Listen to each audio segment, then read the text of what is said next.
এক দেশে এক অদ্ভুত নিয়ম ছিল। যারা বার্ধক্যে উপনীত হয়ে যেতেন, কাজ করতে অক্ষম হয়ে পড়তেন, তাদের পাহাড়ে রেখে আসা হতো। ওই দেশের রাজা মনে করতেন বয়স্কদের যত্ন নেওয়ার বোঝা কমালে সাধারণ মানুষের জীবন সহজ হয়ে যাবে। সেই দেশে এক পিতা এবং পুত্র থাকতেন, যারা একে অপরকে খুবই ভালোবাসতেন। সময় গড়িয়ে গেল, পিতা বুড়ো হলেন, তিনি আর আগের মতো কাজ করতে পারেন না। দেশের নিয়ম অনুযায়ী ছেলেকে বাধ্য হয়ে তাকে পাহাড়ে রেখে আসতে হবে। কিন্তু বাবাকে ছেড়ে থাকতে পারার কথা ছেলে ভাবতেই পারছিল না। তবুও শাস্তির ভয়ে সে বাবাকে কাঁধে নিয়ে পাহাড়ের দিকে রওনা দিল। পাহাড়ের চূড়ায় পৌঁছে তার মন কেঁদে উঠল। শেষ পর্যন্ত বাবাকে সেখানে রেখে আসতে পারলেন না। সে বাবাকে সঙ্গে নিয়েই ফিরে এলো এবং বাড়ির পিছনে লুকিয়ে রাখল।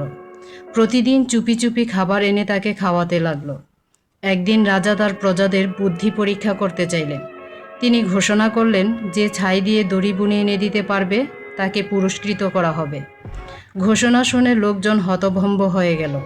ছাই দিয়ে কি কখনো দড়ি তৈরি করা সম্ভব? ছেলেটি এই ধাঁধার কথা তার বাবাকে জানালো। বাবা বললেন, একটা দড়ি নিয়ে বড় পাত্রে পেঁচিয়ে রাখো, তারপর সেটা জ্বালিয়ে দাও। ছেলে বাবার কথা মতো কাজ করলো।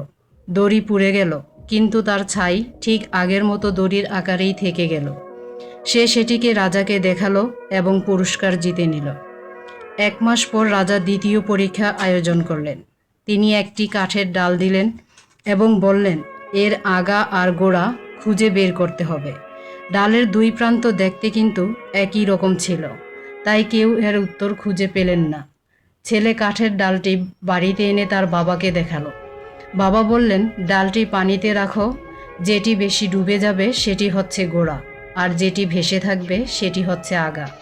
ছেলে বাবার উপদেশ মতো কাজ করলো এবং রাজাকে দেখিয়ে আবারও পুরস্কার জিতল। রাজা বিস্মিত হয়ে ছেলেটিকে জিজ্ঞাসা করলেন, তুমি কিভাবে এত কঠিন প্রশ্নের উত্তর পেলে? ছেলেটি বলল, মহারাজ, আমার নিজের কোনো অভিজ্ঞতা নেই, আমার বৃদ্ধ বাবাই সব প্রশ্নের উত্তর দিয়েছেন। ছেলেটির কথা শুনে রাজা খুব নরম হয়ে গেলেন। তিনি উপলব্ধি করলেন, জীবনের কঠিন সমস্যার সমাধান বের করতে অভিজ্ঞতা সবচেয়ে মূল্যবান। রাজা সঙ্গে সঙ্গে ঘোষণা করলেন, আজ থেকে আর কোনো বৃদ্ধকে পাহাড়ে রেখে আসতে হবে না।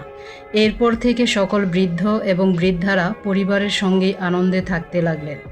শিক্ষা হচ্ছে, অভিজ্ঞতা অমূল্য, যেটা টাকা দিয়ে কখনো কেনা যায় না। বয়স্করা আমাদের জীবনের আশীর্বাদ, তাদের যত্ন নেওয়া আমাদের দায়িত্ব নয়, বরং এটা আমাদের সৌভাগ্য।